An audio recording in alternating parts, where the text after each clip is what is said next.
Okay, so you have seen the title of the video. Let's just jump straight in and I'll explain further in context throughout. Suppose we have the side of a mountain and a base somewhere inside of it, and we want to determine the best way to connect these together with some sort of tunnel or entrance or whatever.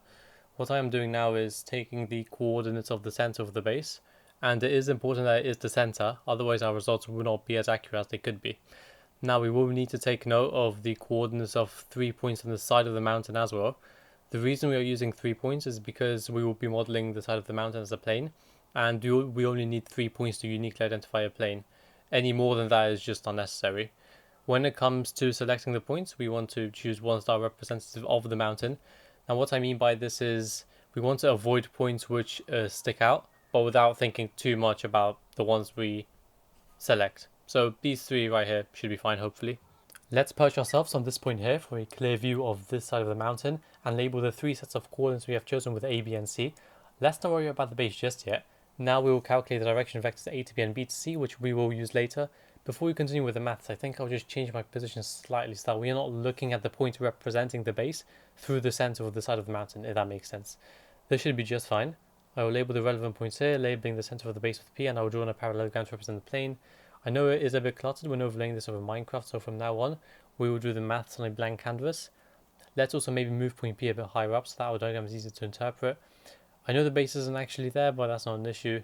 A dotted line to represent the line perpendicular to the plane, and passing through the point P may also be useful to add. Now onto the bulk of the video, we will need to first determine the normal vector of the plane by calculating the cross product of the direction vectors A to B and B to C from earlier. Now there are two main reasons why we may want the line connecting the base with the mountain to be perpendicular to the side of the mountain where the entrance is. Firstly, it will ensure the tunnel leading to the base is as hidden as possible, or in other words as deep into the mountain as possible. The other reason is that this will provide us with the shortest possible route between the side of the mountain and the base. Calculating the cross product gives us a direction vector 958 minus 369 minus 698. If you haven't noticed already, I am working with column vectors mostly because I absolutely despise IJK notation. Unfortunately, this vector cannot be simplified, meaning that we will be working with some big and disgusting numbers throughout. I can now add this vector to my diagram to show the direction of the dotted line. Since the dotted line is perpendicular to the plane and passes through P, we can form an equation of this line by using point P as a start position and the normal vector to the plane as a direction, where lambda is a scalar parameter. This means we can write down the coordinates of a general position along this dotted line in terms of lambda as so. Going back to the plane, we can use the normal vector to form a Cartesian equation of the plane, where d is a constant. To calculate d, we can simply substitute in the coordinates of any point on the plane. In this case, I'll use the point A from earlier. Points B and C can also be used and should give the same value of d, since they also lie on the plane. Subbing in the x, y, and z coordinates of A, we get quite a big number for d as expected. Since our goal is to find the coordinates of the point where the entrance to the base should lie, we need to find the value of lambda for which the dotted line will intersect the plane. To do this, we can sub in our general point along the line into the equation of the plane we have just formed. This very long, annoying and disgusting calculation gives us lambda equals minus 0.035 corrected to significant figures.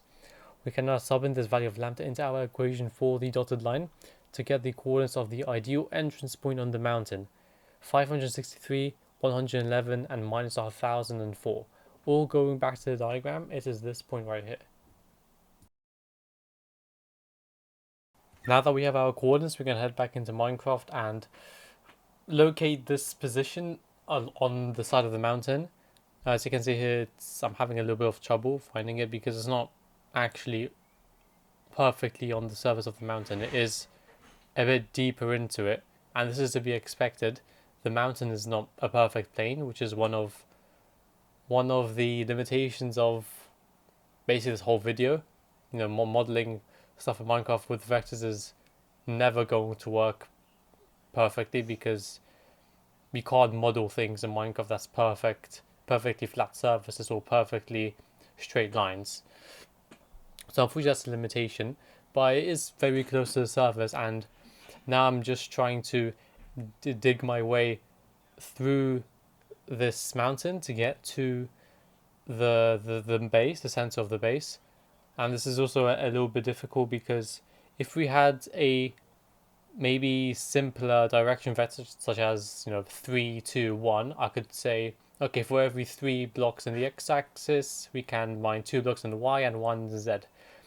In this case, our direction vector it's actually really, really bad. It's not very pleasant, which unfortunately means we can't actually mine out a sort of perfectly straight line to the center of the base.